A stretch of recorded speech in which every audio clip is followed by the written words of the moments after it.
Loué soit notre Dieu. Vous savez ce que le Seigneur disait? Celui qui me suit ne marchera pas ne restera pas, demeurera pas dans les ténèbres, mais il aura la lumière de la vie. Et il est écrit, celui qui dit qu'il marche dans la lumière et qui n'aime pas son frère, il se trompe lui-même. Et la vérité n'est pas en lui. Oh, que toutes les paroles des Écritures puissent devenir une réalité en nous. Qui a ce désir, là vraiment, de devenir une Bible vivante qui vit? Vous savez ce que je veux dire? Paul disait, vous êtes une lettre de Christ, lue de tout homme, de tous les hommes, pas écrit avec de l'encre, mais avec l'Esprit de Dieu. Qui veut être une telle lettre, comme ça, vivante, agréable, comme le Seigneur veut l'avoir? Avez-vous aussi remarqué, nous allons tout de suite prier, c'est cette raison que je vous demande de rester encore debout. Avez-vous remarqué comment est-ce que ce cantique s'ajuste à tout ce que nous avons déjà considéré jusqu'à maintenant? Certitude céleste. Jésus est mien. Cela inonde mon cœur de rayons de soleil. Né de nouveau, libéré du péché. Enfant de notre Dieu glorieux. Dans 1 Jean, il est écrit, au chapitre 3, il n'a pas encore été manifesté ce que nous serons. Mais nous sommes déjà devenus enfants de Dieu. Mais quand ce que nous serons sera manifesté, alors nous lui serons semblables. Et dans le deuxième couplet du cantique, à tes pieds, ô gloire, quelle gloire! Je vois déjà le ciel ouvert pour moi. Qu'est-ce que Jésus disait dans l'évangile de Jean? Dès maintenant, vous verrez le ciel ouvert. L'a-t-il dit? Il a dit, oui, est-ce que c'est vrai? Amen. Le ciel est ouvert. Le ciel est ouvert. Amen. Pour tous ceux pour qui le ciel est ouvert, l'enfer est fermé. Nous, personne ne nous attend en bas, en enfer. Nous sommes attendus au ciel. Au ciel. Amen. Amen. Notre cité est au ciel. Le troisième couplet. Veillant et attendant, je regarde vers le ciel. S'il vous plaît, pas regarder en bas, non plus à droite ou à gauche, mais regarder au ciel, vers le haut. Veillant et priant, je regarde au ciel jusqu'à ce que mon âme disparaisse en lui. Être sauvé et être devenu un enfant de Dieu et complètement dans la grâce de Dieu, est enveloppé en Jésus que notre Seigneur, qui veut déjà sur cette terre vivre cette gloire du salut. Ça existe, réellement, ça existe.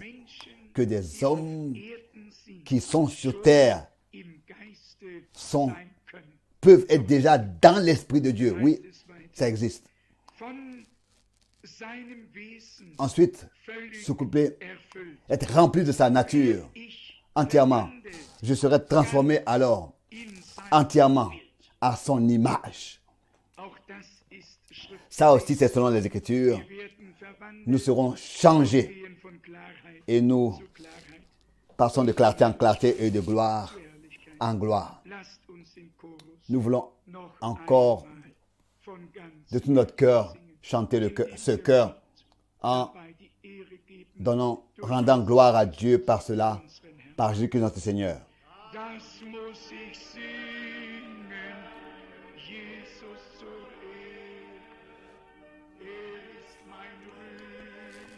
Ça, je dois le chanter pour la gloire de Jésus. Il est ma gloire, lui seul.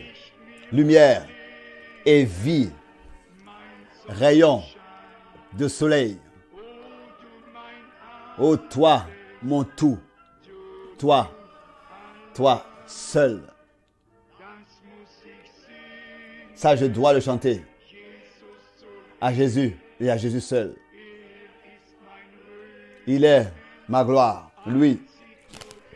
Et lui seul. Lumière et vie. Rayon de soleil.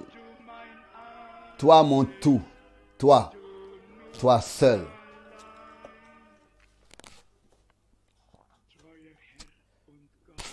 Seigneur et Dieu, il est écrit, celui qui veut se glorifier, qui se glorifie dans le Seigneur, du Seigneur. Toute la gloire, toute l'adoration, toute la reconnaissance t'appartiennent à toi et à toi seul. Nous te demandons, Seigneur fidèle, la conduite directe de ton esprit. Nous sommes ici, rassemblés devant ta face. Et cette Bible est pleine de la parole de Dieu. Que la parole que tu veux nous adresser aujourd'hui nous soit accordée.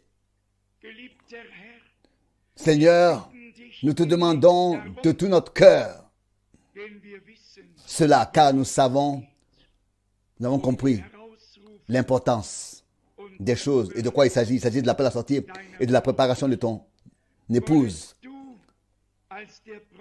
Que toi, comme époux de nos âmes, tu puisses être parmi nous. Et je te demande aujourd'hui, tel que hier,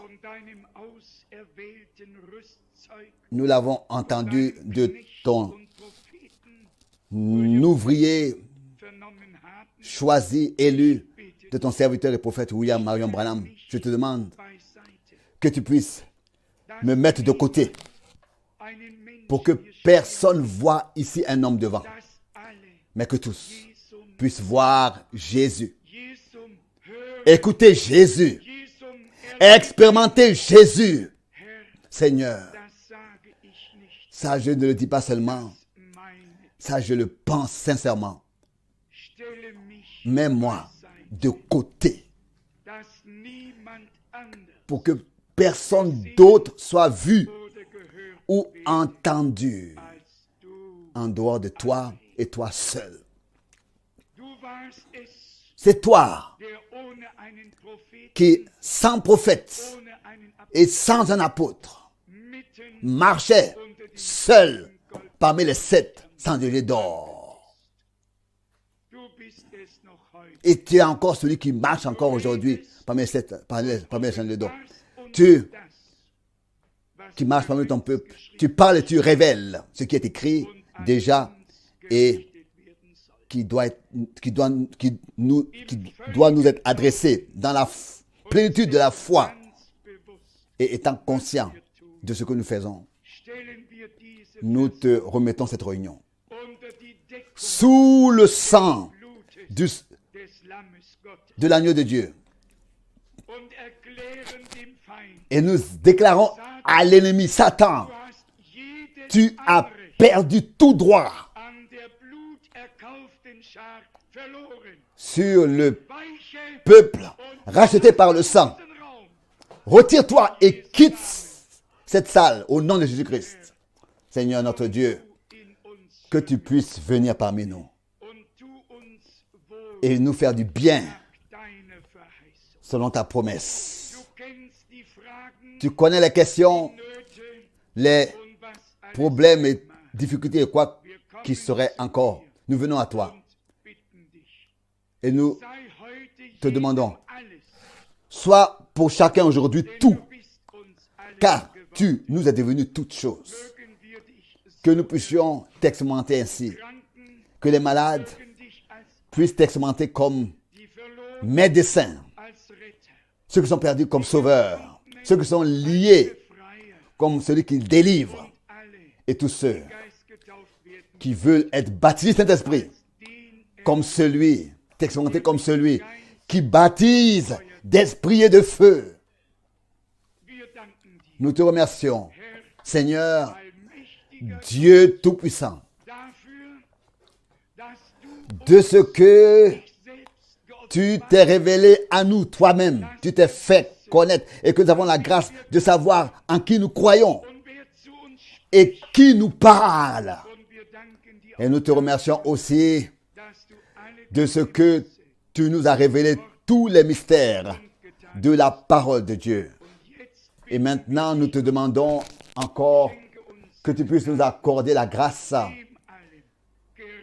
de mettre en pratique toutes ces choses que nous avons écoutées, de les vivre et d'être des gens qui mettent la parole de Dieu en pratique pour que tu puisses produire les mêmes œuvres par nous, telles que toi-même autrefois tu les as faites. Faire les mêmes œuvres par nous, telles que tu les as faites autrefois. La promesse, nous l'avons et nous nous plaçons sur cette promesse que tu as donnée aux croyants. Et nous te demandons que tu puisses mettre de l'ordre dans ta maison. Renverser tout ce qui n'a pas sa place dans ta maison. Mettre dehors ce qui ne doit pas être à l'intérieur. Et te préparer une maison dans laquelle tu peux bien te sentir, qui t'est agréable. Nous voici, agrée-nous, accueille-nous et bénis-nous tous de la plénitude de ta grâce. Dans le saint nom de Jésus. Amen. Amen. Amen. Vous pouvez vous asseoir. Je voudrais, tous ceux qui se sont ajoutés nouvellement, de la même manière, leur souhaiter la bienvenue. Et je vous souhaite la riche bénédiction de Dieu de tout mon cœur. Je crois que nous pouvons dire, celui qui n'a pas vécu ces derniers jours, parmi nous, il a manqué quelque chose. Il a loupé quelque chose, n'est-ce pas? Oui, c'est vrai, c'est vrai. Oui, oui. Ce sera sûrement comme ça que cela pourra être écouté plus tard, ce que le Seigneur a fait ici. Et aussi, pour ces choses, nous sommes très reconnaissants. Notre bien-aimé frère de la Norvège filme pour la première fois.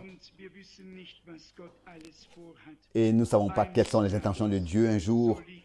C'est comme ça que j'ai dans mon cœur. Nous voulons que le message de Dieu, encore une fois, puisse être apporté au monde entier. Vraiment, vraiment au monde entier. Et vous savez que cela est biblique. Nous attendons seulement le temps que Dieu, lui, a décidé. Abandonnez-vous à cela et ne soyez pas impatients.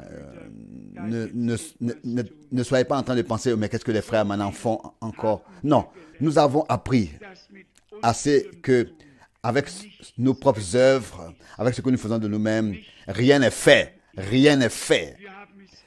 Nous avons appris de ne rien faire de notre propre chef, d'attendre au signe du Seigneur, d'attendre à ce qu'il nous dise de faire quelque chose.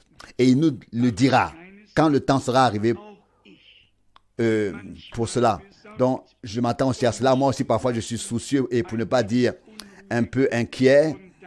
Et alors, cela parle à mon cœur. Sois calme et tranquille. Tout sera bien. Le Seigneur fera toutes choses bien en son temps. Même si nous portons des responsabilités, en fait, le Dieu Tout-Puissant a déjà pris toute la responsabilité pour son œuvre. Oui ou non? Oui, c'est vrai. Alors, donc, il est le Dieu Tout-Puissant.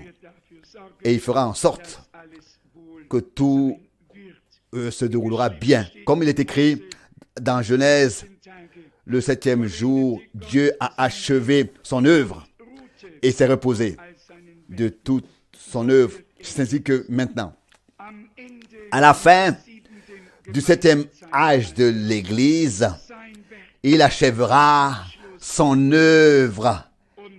Et ensuite, nous serons auprès de lui pour toujours. Loué soit son Saint-Nom. Nous voulons que tous se sentent bien à la maison, que se sentent à la maison dans le corps et dans l'esprit. Et nous voulons oublier personne, n'avoir oublié personne. Et nous souhaitons à tous les riches bénédictions de Dieu parmi nous. Et nous voulons aussi vous laisser savoir que vous devez vous sentir bien à la maison ici. Le frère Rousse me disait tout à l'heure, frère Franck, j'ai dû dire ce que j'ai dit ce matin. Ce que je disais ce matin. Et j'ai pu que lui répondre, ça venait du Seigneur. J'ai besoin de la main de tous. Amen. Amen. Amen. Et vous savez, nous l'avons toujours dit, en cet endroit, tout ce qui est prêché et est fait ici et pratiqué doit être placé sur une base biblique. Doit avoir une base biblique. Et c'est pour ça que je vais vous lire là-dessus aussi, les versets bibliques, pour que vous puissiez savoir que ce n'a pas seulement été fait, mais c'était biblique. C'était nécessaire. Et heureux ceux qui l'ont pris au sérieux et qui mettent cela en pratique et qui ne sont pas des auditeurs oubliés. Vous savez, parfois, nous avons l'impression comme si le Seigneur devrait, avec une voix de tonnerre, parler pour que, à tel point que nos membres se détachent, pour que nous puissions comprendre ce qu'il a à nous dire. Comprenez cela aujourd'hui, que Dieu, aussi par un vent doux, peut parler avec nous et parle avec nous. Ça ne doit pas toujours obligatoirement être avec une voix de tonnerre, mais ce qui a été dit ce matin et venait du Seigneur, c'était biblique. Certainement, ce n'est que de cette manière qu'un réveil peut commencer. Lorsque tout ce qui est entre frères et sœurs a été éliminé. De laisser pousser l'herbe là-dessus, cette expression, nous la laissons aux gens du monde et au peuple dans le monde. Dans la maison de Dieu, l'herbe ne doit pas pousser sur des choses. Là, le sang du Christ, de l'agneau, doit venir sur ces choses. Mais avant que cela soit possible, nous devons reconnaître que déjà le fait qu'il y ait quelque chose entre des frères et des sœurs, cela n'est pas juste devant Dieu. Personne ne peut se lever et dire avec orgueil dans le cœur, frère, ne m'en veux pas. Cela ne sert à rien du tout. Là aussi, il faut qu'il y ait une repentance, un regret profond, sincère, opéré par l'Esprit de Dieu. Si ce n'est pas encore vraiment le cas, cela veut dire que l'heure pour nous n'a pas encore sonné. On n'a pas besoin d'aller vers quelqu'un. Nous devons ressentir de la douleur sur ces choses. C'est seulement à ce moment-là que nous nous reconnaissons coupables. Reconnaissons que nous nous sommes rendus coupables. Et ce que je vais lire maintenant, ça aurait pu faire tomber quiconque n'est pas assis sur une chaise. Mais maintenant, nous remercions Dieu aussi pour les chaises que nous avons, sur lesquelles nous pouvons nous asseoir. Je vais vous lire les paroles sérieuses de notre Seigneur, de la montagne, du sermon sur la montagne qui devrait être connu de tous. Je crois que le peuple ne connaît pas mieux quelque chose que le sermon de la montagne. La question, c'est seulement, est-ce que nous mettons cela en pratique dans Matthieu chapitre 5, je lis à partir du verset 21. Matthieu chapitre 5, verset 21. Vous avez appris qu'il a été ordonné aux anciens, tu ne tueras pas. Mais celui qui tuera sera jugé. Qui connaît cette parole dans cet testament? Amen. Nous tous. Bon, c'est bien. Je continue à lire. Mais moi, je vous dis, quiconque se met même en colère contre son frère sera passible du jugement. Avez-vous aussi déjà lu ça? Est-ce que nous connaissons ce verset d'Éphésiens, le chapitre 4? Ne vous mettez pas en colère, ne péchez pas. Vous connaissez vraiment la Bible comme nous devrions la connaître, ou bien alors, est-ce que nous connaissons seulement les versets qui s'ajustent aux autres, qui sont vraiment mesurés pour les autres, qui s'ajustent aux autres, et à leur état et à leur situation? Il y en a parmi le peuple de Dieu, ils ont toujours la mesure pour les autres sous leurs yeux. Ils trouvent toujours le verset adéquat qu'ils pourront employer pour les autres. Dès aujourd'hui, ça ne devrait plus être ainsi. Aujourd'hui, le salut nous a été accordé, apporté. Aujourd'hui, Dieu nous a fait grâce pour faire un nouveau commencement avec lui. Et c'est-à-dire correctement, sur la base biblique. Mais moi, je vous dis, verset 22, Matthieu 5, quiconque se met même en colère contre son frère sera passible du jugement. Et maintenant, écoutez. Et quiconque dira à son frère, idiot, sera puni par le haut conseil. Et quiconque lui dira, insensé, sera puni par le feu de l'enfer. Combien de fois nous avons eu des paroles que nous avons prononcées de nos lèvres qui n'étaient pas bibliques? Nous nous sommes portés et avons eu des propos qui ne peuvent pas subsister devant Dieu. Nous sommes laissés emporter par des choses qu'aujourd'hui nous regrettons, qui n'étaient pas bibliques du tout. Sincèrement et honnêtement, nous regrettons et nous disons, Seigneur, pardonne-nous, et nous disons aussi au frère ou bien à la sœur. Mais maintenant, sur le verset, pardonne-moi. Mais maintenant, nous venons au verset qui concerne ce qui s'est passé aujourd'hui et qui peut continuer à se passer. Verset 23. Ainsi, lorsque tu apportes ton offrande à l'autel et que tu te souviens là que ton frère a quelque chose contre toi, laisse donc là ton offrande devant l'autel et va d'abord te réconcilier avec ton frère, puis va offrir ton offrande. Reste devant l'autel avec ton offrande et examine-toi, toi-même, sincèrement. Et si tu reconnais quelque chose, laisse ton offrande là et va d'abord te réconcilier avec ton frère.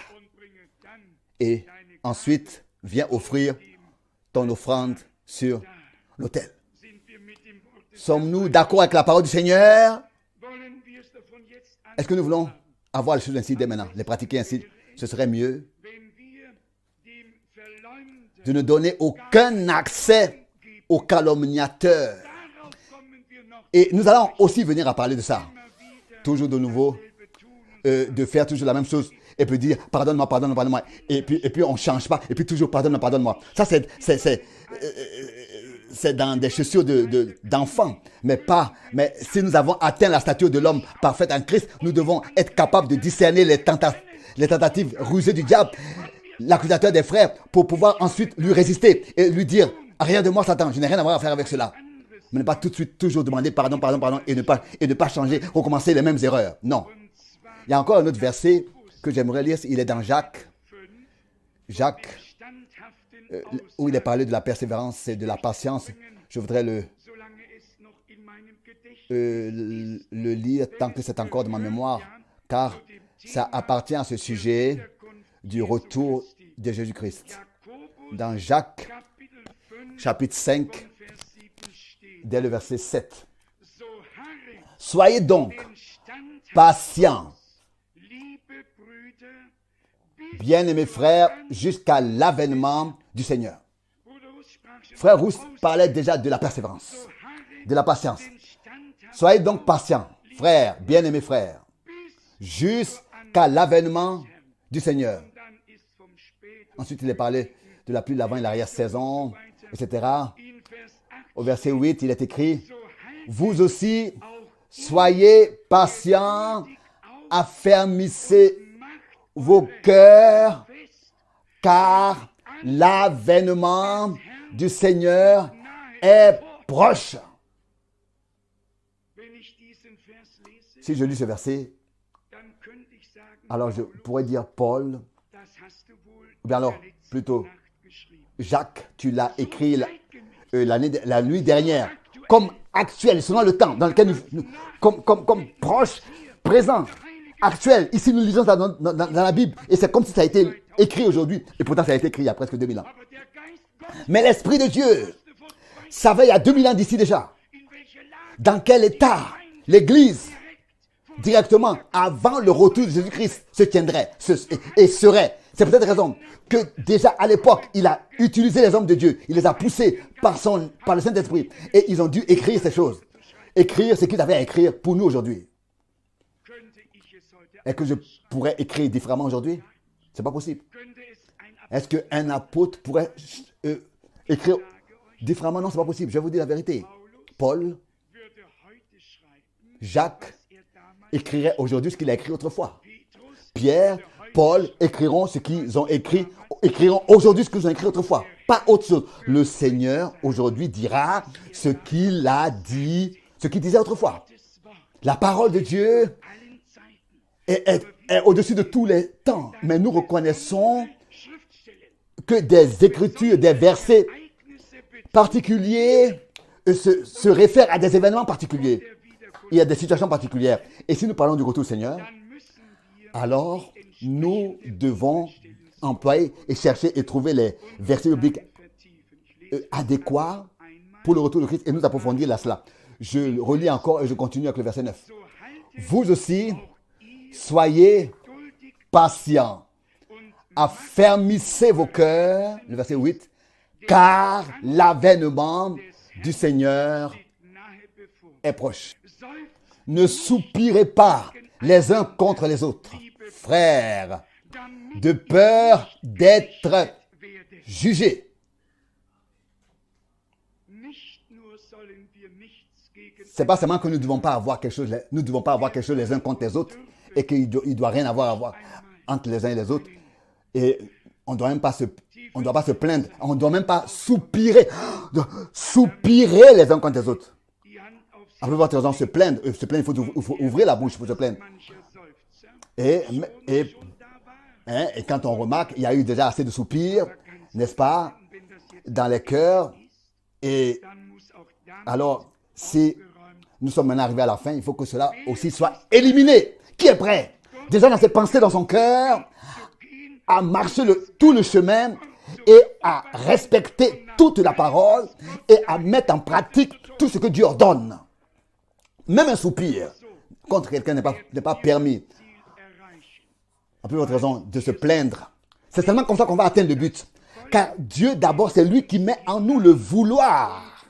Et ensuite, il nous accorde aussi même le faire par sa grâce. Pour que nous lui soyons agréables. Nous lisons dans Éphésiens, comme déjà mentionné, très brièvement, Éphésiens, chapitre 4. Ici, cela est adressé à ceux qui sont déjà nés de nouveau et même sont déjà scellés du Saint-Esprit. Et malgré tout, et ce rappel à l'ordre, et cet ordre est donné à tous. Éphésiens 4 à partir du verset 17. Ainsi donc, je dis ceci et je prononce dans le Seigneur ce sérieux rappel à l'ordre. Pas seulement un rappel à l'ordre, mais un rappel à l'ordre dans le Seigneur, une correction prononcées dans le Seigneur, poussées par cet esprit, conduit par cet esprit, étant conscient que c'est le Seigneur qui parle par moi et que c'est lui qui dit à son peuple par ma bouche ce qu'il veut lui dire. Avons-nous compris cela ici? Ce n'était pas la parole des prophètes et des apôtres, c'est la parole du Seigneur. Ainsi donc, je dis ceci et je prononce dans le Seigneur ce sérieux rappel à l'ordre.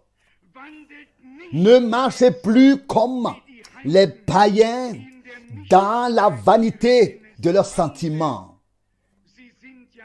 car ils sont obscurcis dans leurs pensées, éloignés de la vie de Dieu à cause de l'ignorance qui les habite, à cause de l'obstination et l'endurcissement de leur cœur. Et ensuite,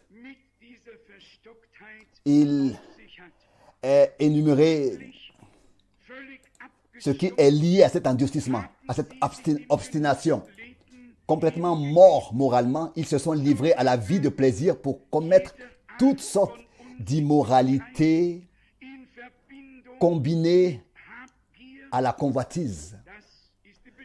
Ça, c'est la description des incroyants. Maintenant suit le rappel à l'ordre, l'instruction adressée aux croyants. Au verset 20. Mais vous n'avez pas connu ainsi le Christ. Si tel est le cas, que vous ayez entendu parler de lui et que vous ayez été instruits en lui comme cela est vrai en Jésus. Il y a au moins deux différentes instructions. Une instruction vraie et une instruction fausse. Peut-être qu'il y a beaucoup de fausses instructions et une seule qui est vraie. Et cette unique instruction qui est vraie et qui est en Christ, c'est l'instruction qui est dans la parole, selon la parole, car il est la parole. L'instruction en lui, alors, est selon la parole, et la parole alors devient chère en nous, et nous nous identifions à chaque parole de Dieu. Ensuite suit, à partir du verset 22. Car selon votre ancienne manière de vivre, vous devez vous dépouiller du vieil homme qui va vers la mort par suite de ses convoitises trompeuses, pour que, en revanche, vous soyez renouvelés dans votre âme, comme il se doit, afin de revêtir l'homme nouveau, créé à l'image de Dieu, dans la vraie justice et la pureté. Ça, ce sont les Saintes Écritures. Et nous sommes aussi instruits dans ces choses, que ce ne sont pas tous qui vont mettre ces choses en pratique, qui ne vont pas expérimenter et écouter ce que l'Esprit dit à l'Église par la parole. Au contraire, ils vont chercher des excuses et des prétextes de toutes sortes de manières. Mais il y a un groupe sur terre qui met la parole de Dieu en pratique, qui la respecte, qui dit oui à la parole de Dieu, qui ne sont pas des auditeurs oubliés. Et si cela ne nous a pas encore réussi, et je pense que c'est le cas, personne de nous aura pu réussir d'avoir mis vraiment toute la parole de Dieu en pratique comme le Seigneur l'exige. Nous sommes sincères et honnêtes avec nous-mêmes et cela doit rester ainsi. D'être honnête et être sincère. Mais de la même manière, nous témoignons que Dieu a assez de puissance pour nous transformer, comme il est écrit ici, à l'image à son image, dans la vraie justice et la pureté. Il y a une parole dans l'Apocalypse qui, dans les derniers jours, reçoit sa réalisation cela maintenant directement avant le retour du Seigneur, cela devrait être dans Apocalypse au chapitre 22, à partir du verset 10. Et je vous demande d'être attentif et d'observer et de remarquer que ici, cela est décrit après l'ouverture du livre et pas avant l'ouverture du livre. C'est après l'ouverture du livre que cela est décrit ici. Je lis Apocalypse chapitre 22 à partir du verset 10. Il me dit, ne scelle point les paroles de la prophétie de ce livre, car le temps de leur accomplissement est proche. Qu'est-ce que nous avons entendu et dit dans ces jours passés? Le temps est proche et ensuite, subitement, il est là. Autrefois, il y a presque 2000 ans d'ici, le temps était proche. Mais aujourd'hui, cette écriture est accomplie devant nos yeux. Aujourd'hui, le temps est là. Et nous savons déjà ce qui est écrit au verset 11. Que celui qui fait le mal continue à faire le mal. Et que celui qui se souille continue à se souiller. Mais que le juste continue à pratiquer la justice et que le saint continue à se sanctifier. Cela arrive, peut-être que le temps est déjà là, Dieu peut exactement le déterminer.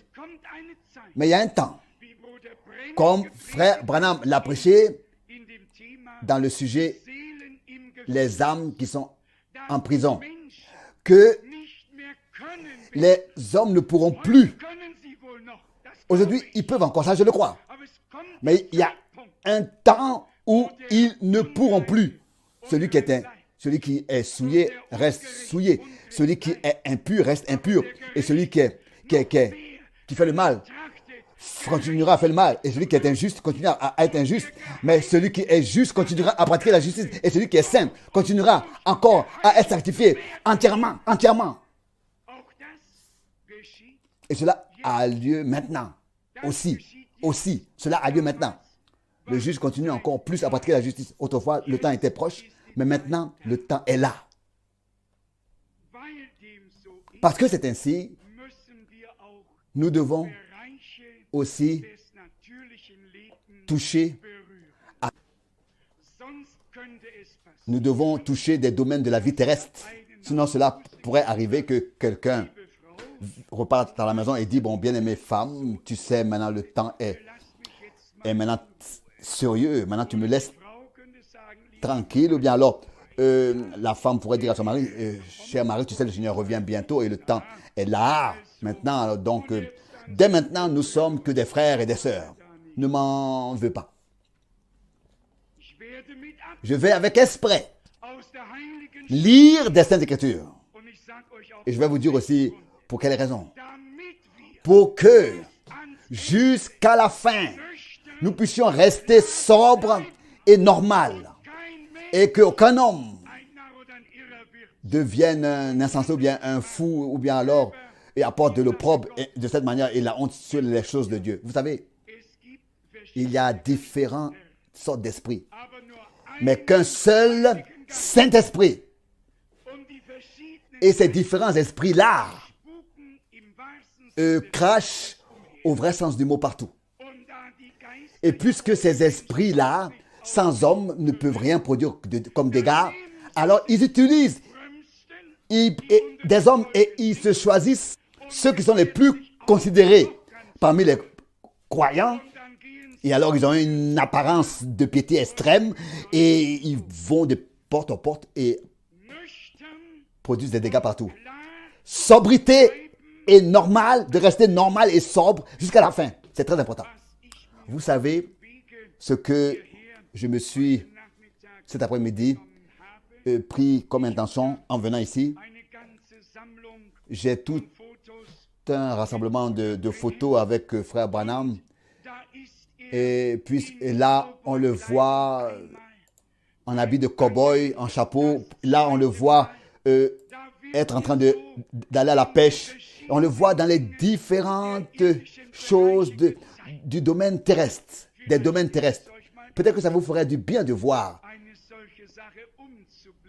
et de tourner un tel album et de savoir que nous devons rester sobres et clairs et vrais en toutes choses. Avoir 2 pieds sur terre jusqu'à la fin. Et tout laisser dans les différents domaines où ils ont la place d'être, où c'est leur place. Je vais vous lire cette écriture. C'est peut-être comme ça pourrait être comme un paradoxe ou bien une contradiction, mais ce n'est pas une contradiction. Et remarquez que l'Esprit de Dieu veut que jusqu'à la fin, de toute manière, nous restions sobres et normaux. Et qu'aucun homme dise, maintenant j'ai plus besoin d'aller au travail, le Seigneur revient. C'est justement là que tu dois être zélé dans le travail. Si tu t'attends au retour du Seigneur, sûrement pas dans ta paresse. La sobriété, être sobre et normal jusqu'à la fin. Avoir 2 pieds sur terre. Aucune mère et aucun père ont le droit non plus de dire, oh, ma fille, mon fils, le retour du Seigneur est proche. Tu peux rester seul. Tu n'auras pas besoin de te marier. Pourquoi vous n'êtes pas resté seul si vous conseillez aux autres de rester seuls? Pourquoi vous êtes mariés? Non. Arrêtons avec toutes ces prescriptions que nous donnons aux autres. Et je vais vous dire comment elle a connu Saint-Esprit. C'est-à-dire, la conduite de Saint-Esprit, c'est un chemin personnel de Dieu avec toi seul. Là, une tiers ou bien une quatrième personne n'ont rien à dire. Ton chemin est ton chemin avec Dieu. Fini, point, amen. Et mon chemin est mon chemin avec Dieu, amen. Je ne te demande pas de marcher sur mon chemin et je n'attends pas non plus de toi que tu viennes à moi et que tu dises, j'aimerais faire comme toi tu as fait. Non. Nous remettons à Dieu et nous n'apportons personne dans des problèmes. Combien de gens sont apportés par des problèmes, dans des problèmes sans que cela soit nécessaire? Comme Luther disait, si je sais que le Seigneur revient demain, aujourd'hui, je planterai encore mon arbre. Celui qui veut se marier, qu'il se marie. Celui qui veut faire son bac, qu'il fasse son bac. Que chacun fasse ce qu'il veut faire. Mais avec la seule différence, c'est que nous avons reconnu le temps dans lequel nous vivons. Et que tout ce que nous le faisons selon la parole de Dieu. Et que nous savons que le retour du Seigneur est proche. Je lis ce verset de Timothée pour que vous puissiez savoir que dans les derniers jours, il y aura des démons, des mauvais esprits qui existeront. Et croyez-moi, ne croyez pas que ces esprits-là restent dans les bâtiments de l'église catholique romaine. Hein, et restent là-bas. Non, ils sont partout. Et pas seulement là-bas. Ils ne sont pas seulement là-bas où il y a des tours avec des cloches, mais aussi là où il n'y en a pas. Dans 1 Timothée chapitre 4, il est écrit concernant la fin des temps. 1 Timothée chapitre 4. Mais l'Esprit annonce expressément que dans la suite des temps, quelques-uns abandonneront la foi. 1 Timothée 4, verset 1. Parce qu'ils se tourneront vers des esprits séducteurs et des doctrines, des esprits séducteurs et des doctrines qui viennent des démons.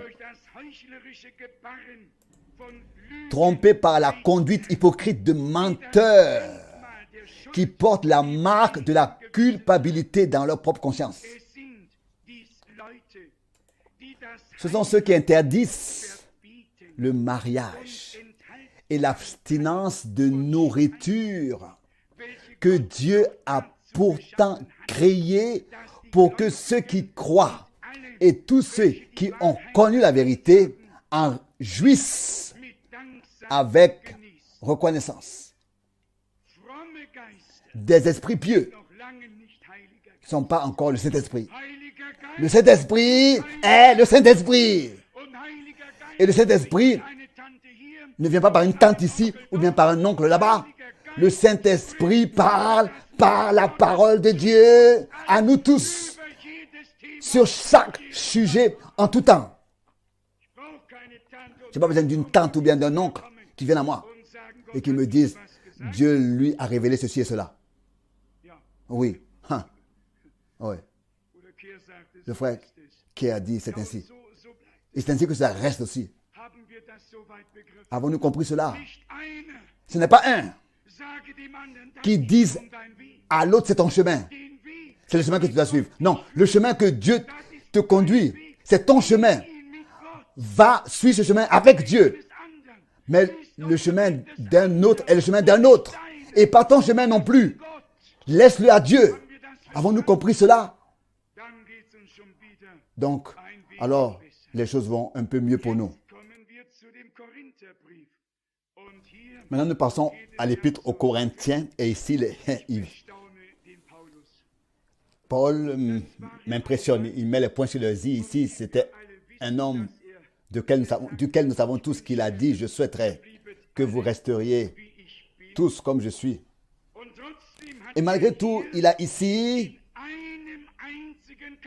dans un seul et unique chapitre, dit deux choses. Et je voudrais vous les lire. D'abord, cette partie qui bientôt va s'accomplir, sera à mettre en pratique, sera en vigueur, et aussi l'autre partie pour avoir l'équilibre. Lequel des frères qui parlait de l'équilibre et de la balance? On doit sur une balance, sur les deux côtés, mettre les mêmes poids. On ne peut pas, comme ça, avoir une balance qui est penchée, car une balance penchée est une abomination à Dieu. Ici, dans 1 Corinthiens 7 à partir du verset 29. Mais je vous le dis, frères, le temps est encore court, car ceux qui ont une femme doivent, dans la suite des temps, faire comme s'ils n'en avaient pas. De même, ceux qui pleurent, comme s'ils ne pleuraient pas. Ceux qui se réjouissent, comme s'ils ne se réjouissaient pas. Ceux qui achètent, comme s'ils n'avaient pas obtenu ce qu'ils ont acheté. Bon, une belle parole, nous avons tous entendu. Le temps, bien-aimés frères, Paul écrit ici par l'Esprit, de tout son cœur. Ça, je vous le dis, bien-aimés frères, le temps est encore court. Est court. Car ceux qui ont une femme doivent, dans la suite des temps, faire comme s'ils n'en avaient pas. Qui me croit que je sais quand est-ce que ce temps arrivera? C'est difficile. Très difficile, n'est-ce pas? Il dit dans la suite des temps. Quand? Je ne veux pas maintenant être assis à votre place là-bas. Une question très difficile. Si je demande ou bien je pose la question, que je connais le temps. Si je dis que je connais le temps, je vais vous lire. Quand est-ce que ce temps arrivera? Vous pouvez vous-même le dire. Quand ce sera que ceux qui pleurent sont comme s'ils ne pleurent pas, et ceux qui se réjouissent comme s'ils ne se réjouissent pas. Et ceux qui achètent comme s'ils n'ont pas obtenu ce qu'ils ont acheté. Alors ce sera aussi le temps pour le verset 29. Je ne vais pas entrer dans les détails de ces choses, car l'homme ne semble pas être mûr pour cela, mais nous allons revenir à cela. Nous lisons maintenant dans 1 Corinthiens 7, 1 Corinthiens 7, à partir du premier verset. Et aussi, ça, c'est écrit dans la Bible. Il y en a qui ont une telle apparence de sainteté, ils sont tellement saints que un tel chapitre ne les concerne pas, n'est-ce pas? Et ils ne savent pas du tout que ce n'est même pas le cas. 1 Corinthiens 7, dès le premier verset. Pour ce qui concerne les choses dont vous m'avez écrit, je pense qu'il est bon pour l'homme de ne point toucher de femme. Toutefois, pour éviter la débauche, que chacun ait sa femme et que chaque femme ait son mari. Ensuite suit cette chose que nous devons lire à cause de ceux pour que cela concerne, pour qu'ils puissent prendre ça au sérieux. Que le mari rende à sa femme les devoirs du mariage. Et de même, la femme à son mari. La femme n'a pas le droit de disposer de son corps, de son propre corps, mais son mari l'a. De même, le mari n'a pas le droit de disposer de son propre corps, mais la femme.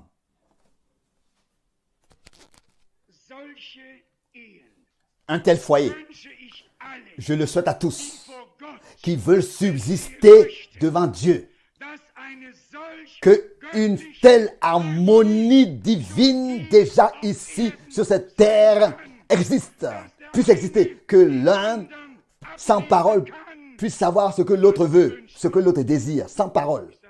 Lire ça sur le visage. Est-ce que ça c'est encore l'évangile? Est-ce que ça c'est encore l'annonce de la parole de Dieu? Mais oui, certainement. Oui. Oh oui. Aller dans un couple, dans un foyer dans lequel il y a des disputes dans la maison, à la maison, cela est un obstacle pour l'autre sur le chemin qui mène au ciel. J'oublie pas les paroles d'un homme âgé, plus âgé de 80 ans. Il me l'a dit avant son décès, mais enfin, je préfère ne pas le mentionner. Il y a beaucoup de choses qui se passent. Qui de vous, tous, qui sont déjà mariés et qui veulent aussi se marier, se souhaitent un tel couple, un tel foyer, dans cette harmonie divine telle que Dieu l'a voulu au commencement? Les jeunes frères et sœurs n'ont pas dit Amen. Ils sont pas encore, c'est pas encore clair pour eux quelle responsabilité est liée au mariage. Pourquoi est-ce que je lis ces choses? Tout cela pour nous montrer que toute notre vie appartient à Dieu, est la possession de Dieu. Et s'il y a des troubles dans le couple, dans le foyer, alors ils sont aussi dans la famille. Et s'ils sont dans la famille, ils sont aussi dans l'église. Alors les troubles sont partout. Alors par cela, le diable est parmi nous. Alors qu'il a perdu tout droit, une fois pour toutes, sur nous, femmes et hommes, soumettez-vous aussi dans ces choses sous la main puissante de Dieu. Sous la main puissante de Dieu, comme dans 1 Pierre 5. Le temps est là. Et ce point doit être aussi prononcé. Combien de fois, très souvent, les maris sont intraitables, farouches, sévères, stricts. Et par cela, il y a beaucoup de chagrin d'amour, de douleur et de cœur blessé. Cela peut être aussi le contraire, mais cela doit prendre fin. Nous voulons servir Dieu. Et ça, nous le pouvons seulement s'il n'y a aucun obstacle sur nos chemins. Si aucun obstacle sont là. Qui sont prêts à ôter les obstacles du peuple de Dieu et de dire aussi pardonne-moi, etc., etc. Qui est prêt à aller vers l'autre et dire pardonne-moi? Cela aussi a sa place et va à cela. Mais quand on a demandé pardon, on doit changer. Alors, l'autel familial sera rebâti. Le couple pourra prier ensemble. Et si les familles sont bâties et pas détruites, l'église sera aussi bâtie, édifiée. L'une va avec l'autre. L'église est constituée de familles. Alors, il y a la paix à la maison et la bénédiction dans l'église du Dieu vivant. Et ça, nous le voulons tous. Est-ce que je dois vous dire ce que je me souhaite aussi? Un seul amen ne m'a pas suffi. Un seul amen ne m'a pas suffi. La parole de Dieu nous donne sur chaque sujet la réponse claire. Et remarquez quel équilibre est rétabli ici. Dans un même chapitre. Et Dieu, il disait au verset 29, mais bien aimé, je vous dis, le temps est encore court. Dans un seul chapitre, les deux choses sont dites. Est-ce que vous avez vu comment l'équilibre est rétabli? Je vais encore lire, vous montrer un verset. Il va réellement vous secouer. Bon, ça ne devrait pas être possible, mais aux élus, et ça, j'aimerais le souligner ici. Les élus, Dieu ne peut pas et Dieu ne va rien imputer aux élus. Et frère Branham, n'est-ce pas, dans certaines prédications en mariage-divorce, il a dit Vous avez fait ces différentes choses.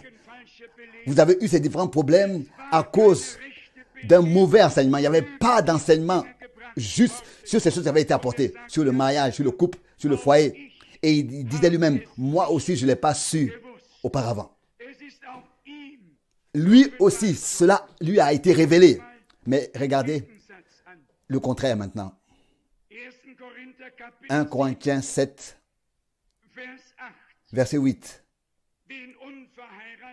Mais aux célibataires et aux veuves, je dis, ils font bien de demeurer comme je le suis, moi aussi. Mais s'ils ne peuvent vivre dans l'abstinence, qu'ils se marient et que les veuves se remarient, car mieux vaut vivre dans le mariage que de s'enflammer.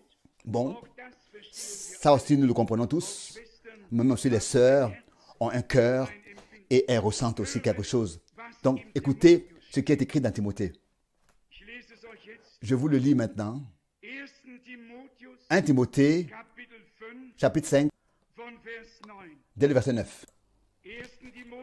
1 Timothée, chapitre 5, à partir du verset 9. Une veuve ne sera pas inscrite sur la liste des veuves à charge à l'Église, à moins qu'elle n'ait au moins 60 ans et qu'elle n'ait été la femme d'un seul homme et est bien attestée par les bonnes œuvres, dans la mesure où elle a élevé des enfants, exercé l'hospitalité envers les étrangers, lavé les pieds des saints, porté secours aux affligés, en général poursuivi promptement les bonnes œuvres de toutes sortes. Une fois, il dit qu'elle puisse rester telle qu'il est et le font bien, Paul donc. Et ensuite, il dit, si elles ne le peuvent pas, qu'elles puissent se marier, se remarier. Ensuite, il dit, mais si elles se sont remariées, elles ne sont pas à la charge de l'Église. L'Église n'est pas responsable de leur subsistance. Vous remarquez de quoi il s'agit ici? Aussi là, pour toutes choses, l'équilibre est créé. Et on doit toujours lire ces Écritures dans le contexte exact. Quand est-ce qu'il s'agit de quoi? Et ça, c'est toujours la question. Pas seulement d'ouvrir la Bible et ensuite de lire quelque chose. Ou bien, alors seulement un verset par exemple. Non. Mais de lire toutes les Saintes Écritures, et spécialement quand on lit un chapitre par exemple. Ou bien alors ce qui est traité dans ce chapitre, qu'on puisse le lire dans le contexte dans lequel tout cela est écrit. Très important. Et c'est seulement comme ça qu'il n'y aura pas de douleur, de problème. Chacun recevra ce qui lui revient de plein droit. Car Christ n'est pas venu pour condamner le monde, mais pour que le monde soit sauvé. Et l'un peut ici et l'autre là-bas avoir des manquements. Mais Dieu, lui, il a pour tout, pris soin de toute manière. N'êtes-vous pas heureux pour cela? Alors, donc, rester sobre et clair et normal jusqu'à que le Seigneur revienne. Je le répète encore une fois. Planifie ta vie comme si tu l'aurais encore devant toi des centaines d'années. Qui peut de nous donner la garantie que le Seigneur revienne cette année? Tout semble en avoir l'air. Et c'est la première année avec laquelle je m'attends dans mon cœur à 100% au retour du Seigneur Jésus-Christ. Au retour. Mais je peux dire, est-ce que je peux dire, ou bien alors prétendre que cela sera ainsi? Peut-être que ça durera encore 10 ans. Ça, je ne le sais pas. Mais je suis reconnaissant à Dieu de ce qu'il me redonne, c'est ce qui me donne ce sentiment, qui m'a mis ce sentiment dans le cœur de l'attendre et que cette attente est réelle. Et avec cette attente dans le cœur, sûrement que on réfléchira bien avant de prendre un chemin ou bien alors de prendre des décisions. On sera conscient, n'est-ce pas? On ne le prendra pas à la légère. On sera conscient de la conséquence que cela peut avoir. Mais quand on prend des décisions, on doit les prendre si on peut en être responsable devant Dieu. Si on peut prendre la responsabilité devant Dieu. Vous savez, vous avez écouté mon témoignage alors que ici, à l'hôpital de la ville, ici, j'avais été apporté et qu'on m'avait mis dans la pièce où les patients meurent. Et à ma droite et à ma gauche, il y avait un rideau. Et à côté de moi, à droite, il y avait quelqu'un qui était en train de mourir, un homme, et il était en train de combattre. Donc, son dernier souffle, et il maudissait, et il criait, et il disait toutes sortes de choses alors qu'il apportait son dernier souffle. Et je savais aussi que mon heure avait frappé, était venue, avait sonné. On le ressent très, très bien. Subitement, on sait très bien qu'on est en train de partir. Et je voulais seulement dire, quoique je ne pouvais plus parler, même pas ouvrir la bouche, mais je voulais seulement demander, Seigneur, dans quel état je suis devant toi? Ça, ce fut la dernière question que j'avais. Alors qu'on m'avait mis dans la pièce pour mourir. Pour mourir. On m'avait mis dans la pièce pour mourir. Et vous savez, au prochain moment, à la prochaine seconde, je me suis retrouvé devant un ciel ouvert, sorti de mon corps. Je ne suis pas quelqu'un de spirituel. Il y en a qui reçoivent continuellement chaque nuit, ou bien ils ont 2-3 songes, etc. Ils voient des vies. Moi, je ne peux pas rendre ces témoignages, mais ça a été l'un des témoignages les plus glorieux que j'ai fait avec des expériences que j'ai fait avec mon Dieu. Alors que là-bas, sous ce soleil, sous ce ciel bleu glorieux, et que je regardais à droite et que je voyais cette troupe, tous habillés en blanc. Et comment est-ce que tous, nous étions pris comme ça, et on montait, pas comme une fusée. J'ai lu il n'y a pas longtemps avec combien de vitesse les fusées décollent. En entendant ça, j'ai dit quoi? Je sais que même un avion déjà décolle avec 350 km/h. Mais les fusées encore plus rapides. Et là, nous, dans cette expérience, on est monté comme ça doucement, mais de manière majestueuse, dans un ordre glorieux. On montait et toujours plus haut, et toujours plus haut, et toujours plus haut, monté, porté. On était comme porté. Et ça, je l'ai dit. Je ne le dis pas parce que frère Branham l'a dit, je l'ai dit parce que je l'ai vu. Tous étaient jeunes. Tous étaient habillés en blanc. Tous étaient dans la fraîcheur de leur jeunesse. Et la dernière personne n'était pas plus loin que moi, que ma main droite. Que vous pouvez voir ici. Pas plus éloigné que ma main droite.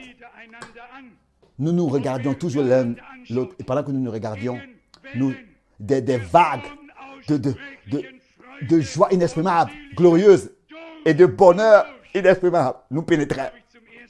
Pour la première fois, j'ai remarqué ce que Pierre a voulu dire quand il écrit et quand il parle de cette joie merveilleuse et glorieuse dans 1 Pierre chapitre 1, et de cette joie merveilleuse et glorieuse. Et une joie qu'on ne peut exprimer. Un sentiment de gloire accomplie, réel. Cela n'existe pas sur terre, je vous le dis, cela n'existe pas sur terre. C'est à des millions de kilomètres éloignés de ça. Je suis reconnaissant à Dieu pour de telles expériences. Et je n'ai pas honte non plus de dire que j'étais au premier rang et que j'avais, c'est pour cette raison, un très bon aperçu. Surtout, j'avais un très bon aperçu. J'étais au premier rang et ça allait un peu comme cambré. Ce n'était pas une ligne droite, c'était comme ça un peu cambré, comme le firmament. Et je pouvais voir le dernier.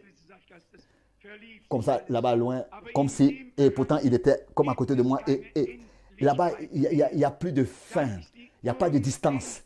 C'est infini.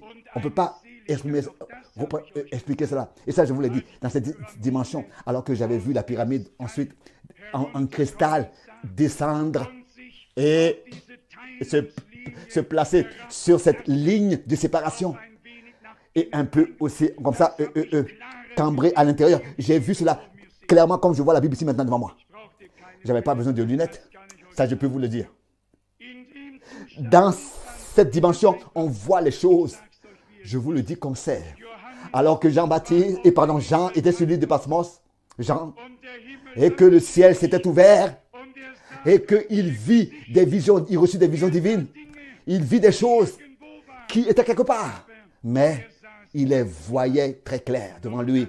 Et ça aussi, je peux le rendre comme témoignage. J'étais un regard à l'intérieur. Et je me suis attendu à ce que quand on allait arriver à cette ligne de séparation sur laquelle la pyramide s'est déposée, je me suis attendu à voir le Seigneur, à rencontrer le Seigneur. Et je vous dis, j'ai vu une lumière qu'on n'a jamais vue sur terre. Je ne peux pas l'expliquer. Je peux essayer peut-être, comme pour vous, de la Suisse et de l'Autriche. Quand vous avez de la neige qui vient de tomber, qui vient à l'instant de tomber, et que vous vivez le lever du soleil, et quand le soleil brille sur cette neige qui vient de tomber, alors ça brille, et c'est comme si ça vit et ça se meut. Vous connaissez tous cela. Et c'est comme ça que c'était cette lumière. Elle était pénétrée de vie. Elle vivait, c'était une lumière qui vivait. Et je voyais que ça venait pas de partout, cette lumière. Elle venait d'un point central bien précis, mais passait par cette pyramide, pénétrait cette pyramide et brillait dans le monde entier. Je vous le dis, quand la nouvelle Jérusalem descendra, où l'agneau sera le soleil et la lumière de cette ville, alors on n'aura plus besoin de ce soleil. Alors lui, il brillera dans toute éternité. Ça, ce ne sont pas des histoires. Ça, c'est une réalité divine. Loué soit le nom du Seigneur. Nous vivons dans les derniers temps, dans les derniers jours. Mais s'il vous plaît, restons sobres et normales. Sobres jusqu'à la fin. Celui qui va à l'école, qu'il aille à l'école. Celui qui apprend un métier, qu'il apprend bien et sobrement. Pour qu'il ait de bonnes notes. Si on se moque des croyants, alors ce n'est pas à cause des mauvaises notes. Ça, cela ne serait pas bien. Non. Tous ceux, du plus petit jusqu'au plus grand, jusqu'au plus âgé, plus jeune ou plus âgé, restez sobre et normal en toutes choses, veillant et attendant. Je regarde vers le ciel jusqu'à que mon âme disparaisse en toi, en lui. Ne pas commencer à prendre des décisions qui ne sont pas bonnes. Et spécialement, ne rien dicter à quelqu'un, même pas un petit mot. Ou bien ordonner, ou bien dire quoi que ce soit. Que chacun marche avec Dieu, mais avec Dieu. Et prenne les décisions avec lesquelles il pourra mourir et vivre. Ça, c'est ma nouvelle phrase. Seigneur, que je puisse seulement prendre des décisions avec lesquelles je ne pourrais pas seulement vivre, mais avec lesquelles je pourrais à chaque instant mourir et subsister devant toi et apparaître devant toi.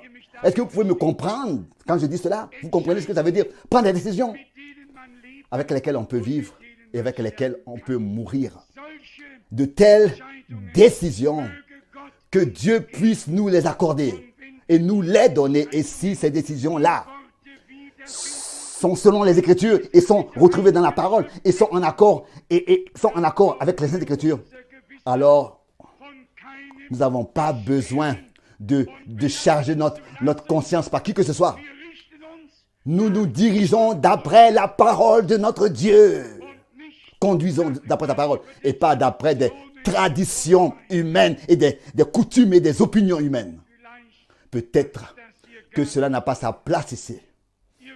Vous savez que sinon, je ne parle pas de ces choses. Avez-vous déjà entendu comme un prédicateur de morale? Non. Oui ou non? Non. Jamais. Dieu m'a appelé à prêcher sa parole. Et spécialement en relation avec les prophéties bibliques. Dieu ne m'a pas établi comme docteur pour régler les choses des assemblées locales. Ça, vous le savez exactement. Et ça, le Seigneur aussi me l'a dit audiblement, à haute voix. Ne fonde pas d'église locale. Et n'édite pas de livre de cantiques. Car ça, c'est la marque d'une dénomination, le signe d'une dénomination. Et aussi en ces choses, j'ai été tout de suite mal compris. Alors, il y a différents frères qui sont venus et qui ont dit, mais donc, ça veut dire que nous n'avons pas le droit, non, mais quoi? Qu'est-ce qui se passe avec vous? À qui est-ce que le Seigneur l'a dit? C'est à vous, bien à moi. Comme je suis reconnaissant pour notre frère Pézal, pour nos frères Baranowski et qui ses frères, de ceux qui sont restés sobres, frère Müller, ou tous, que Dieu vous bénisse, que Dieu vous accorde une église, qui vous accorde des âmes, de qui vous pourrez prendre soin. Ce que le Seigneur m'a dit, c'est une chose entre moi et lui. Mais si les gens manquent de sobriété et disent, ça veut dire que nous n'avons pas le droit non plus de conduire une assemblée locale, etc. Non, vous devez faire ce que Dieu vous a ordonné de faire. Il vous a appelé pour prêcher sa parole. Et notre frère, n'est-ce pas, m'a raconté qu'il y a des fanatiques dans le monde entier.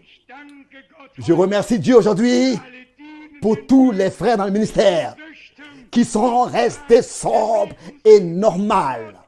Que Dieu les conserve, nous les conserve jusqu'à la fin. Amen. Nous pensons aux frères Genton, à beaucoup de frères dans beaucoup de pays qui sont restés sobres et normaux et clairs. Mais quand on entend parler de ce pape à pilule, vous savez, je ne peux pas le voir. Je n'en peux rien. Je n'en peux rien. La révélation de Christ en moi est contre l'antichrist à tel point que, et ça je ne le regrette pas, c'est l'esprit de Christ en moi. Je n'en peux rien.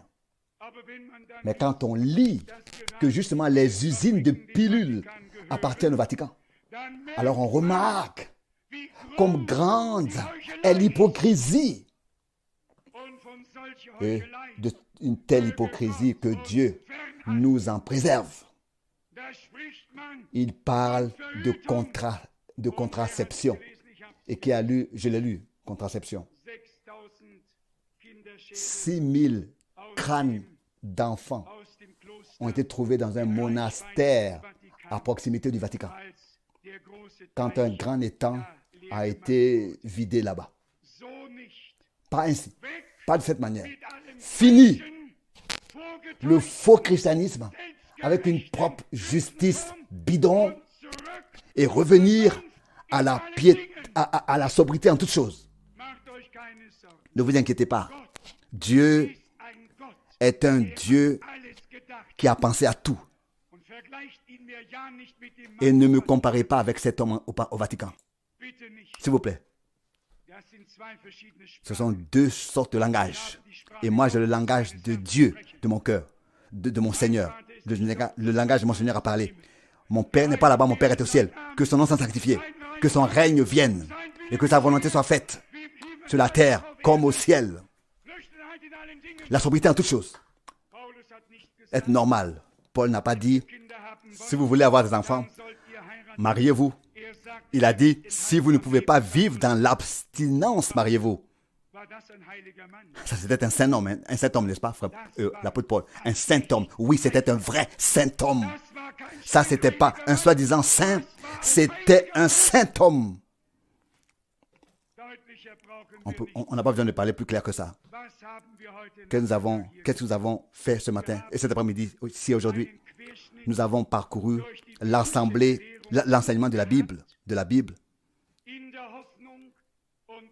dans l'espérance et la confiance que Dieu, par toutes ces paroles-là, nous parle et que jeunes et adultes, que nous soyons concernés ou pas, que nous parlions tous le même langage. Et cela doit être le langage de Dieu. Et le langage de Dieu, c'est le langage de la parole de Dieu. Aujourd'hui, il ne dira pas autre chose que ce qu'il a dit autrefois. Et pour finir, la parole merveilleuse de Tite, dans Tite, comme dernière parole pour que aussi ici, la pierre de fête ne manque pas. Tite, chapitre 2, du verset 11. Car la grâce de Dieu apparut, apportant le salut à tous les hommes, afin de nous éduquer à renoncer à l'impiété et aux convoitises mondaines et à mener une vie prudente, juste et pieuse déjà dans le siècle présent. Avons-nous aussi écouté cela? Entendu cela?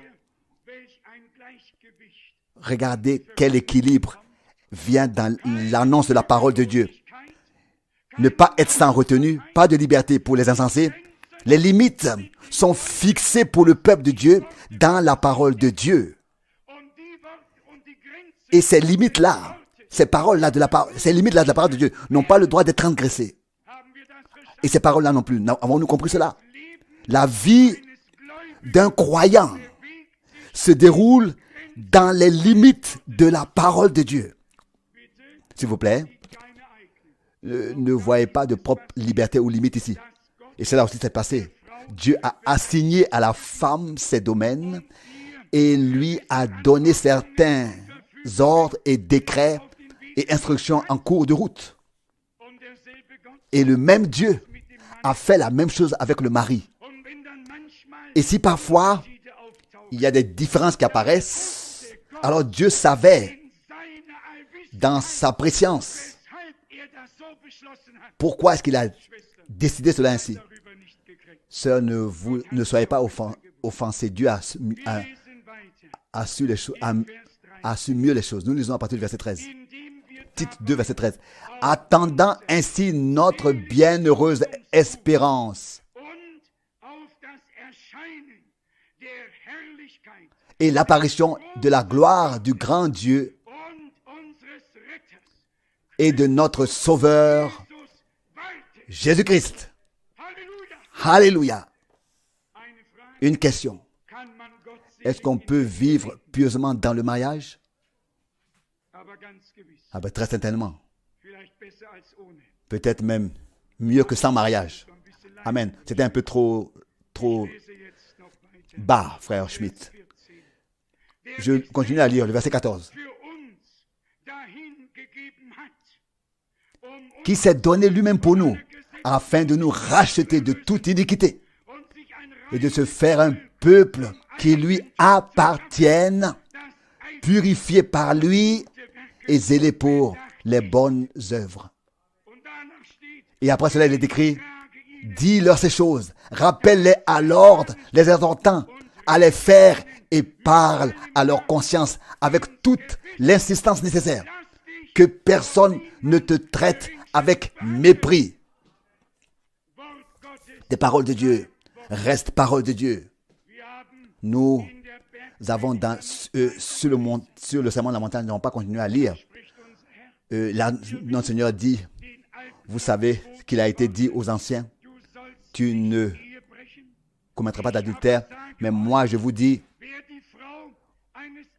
Quiconque regarde une femme mariée avec convoitise a déjà commis l'adultère avec elle dans son cœur.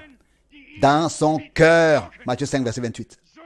C'est ainsi que le Seigneur a endurci la chose. Ta femme t'appartient et elle t'appartient à toi et à toi seul. Malheur à l'homme qui la convoite et malheur à la femme qui par son vêtement se présente de manière à provoquer la convoitise. C'est pour cette raison qu'il est écrit: car les fornicateurs et les adultères, Dieu les jugera. Hébreux 13, verset 4. Nous allons juger le monde. Mais ces deux choses-là seront jugées par Dieu, la fornication et l'adultère. Donc, de nouveau ici, l'équilibre que Dieu en nous et dans sa parole a donné. Qu'est-ce que Job a dit dans Job 31, verset 1? J'ai fait une alliance avec mes yeux pour ne pas regarder avec convoitise une vierge. Frères, nous voulons faire une alliance avec Dieu dans une justice, une pureté et une sainteté véritable devant notre Dieu. Alors, il sera avec nous et il nous bénira par sa grâce. Loué et exalté soit son saint nom. Vous pouvez tous dire Amen, Amen, Amen. Levons-nous pour ensemble remercier le Seigneur. Aussi maintenant nous chantons comme souvent tel que je suis sans rien de moi.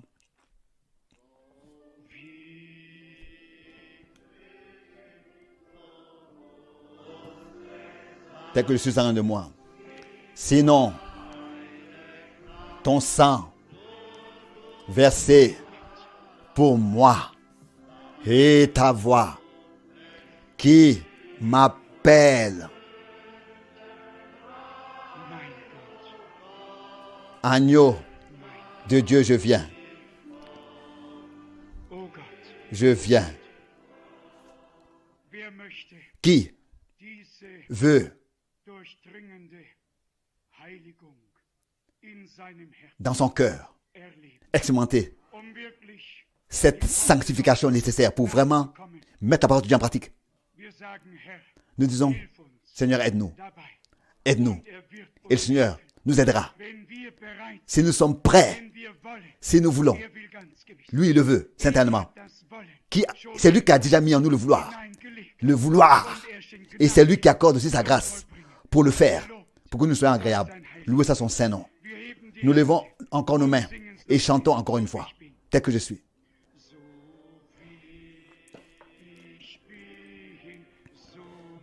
Tel que je suis, sans rien de moi. Sinon, ton sang versé pour moi et ta voix qui m'appelle. Agneau de Dieu, je viens.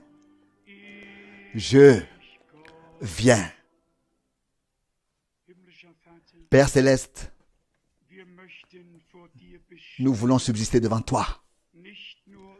Pas seulement devant les hommes, mais en ce matin glorieux, quand Seigneur, tu reviendras. Nous voulons être présents, prendre part comme une épouse justifiée, sanctifiée, parée, préparée, allant à la rencontre de son époux, étant haut de ses eaux, chair de ta chair, transformée à ton image. Seigneur, nous te faisons confiance. Encore aujourd'hui, nous faisons confiance à la puissance de ton sang, à la puissance de ta parole et à la puissance de ton esprit. Que tu puisses opérer en nous puissamment ces choses, ô Seigneur, si puissant qu'aucun domaine de notre vie pourrait se retirer de ton influence, que tout notre être soit placé sur l'autel et que le feu divin puisse le consumer pour qu'un homme nouveau apparaisse selon l'image de Dieu, notre Seigneur Jésus-Christ. Ô Sauveur, aussi pour cette réunion, je te suis reconnaissant. Le temps est proche. Le temps est là. Seigneur, que nous puissions savoir. Laisse-nous savoir cela. Que nous en soyons conscients. Que cela nous pénètre. Tout l'être, toute l'âme, jusqu'à la moelle opinière.